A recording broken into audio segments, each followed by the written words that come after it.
যে সংসারে স্বামীর কথা স্ত্রীর চোখ ভিজে যায়, সেই ঘরে শান্তি নয়, লুকিয়ে থাকে হাজারটা অদেখা কান্না। কারণ একজন স্ত্রী কাঁদলে শুধু সে কাঁদে না, ভেঙে যায় তার প্রত্যেকটা আশা ভরসা, আর তাকিয়ে থাকে শুধু আল্লাহর দরজার দিকে। নাম্বার 1, স্ত্রীকে কষ্ট দেওয়া মানে ঘরকে অশান্ত করা। যার হৃদয় দুঃখে ভরা থাকে তার ঘর কখনোই সুখে ভরে না। নাম্বার 2, স্ত্রী দাসী নয়, সে আল্লাহর দান করা সবচেয়ে কাছের আমানত। এই আমানতকে যত সম্মান দেবে, আল্লাহ তোমার ঘরে তত বরকত দেবেন।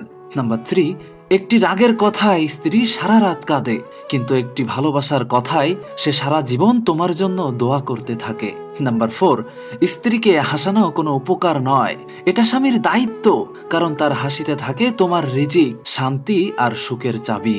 তাই বলি পুরুষ, স্ত্রীর চোখের পানি হালকা ভেবো না। যে স্ত্রীকে সম্মান দেয়, আল্লাহ তার ভাগ্যকে বদলে দেন, আর যে স্ত্রীকে কাঁদায় তার ভাগ্য থেকে বরকত কেড়ে নেন।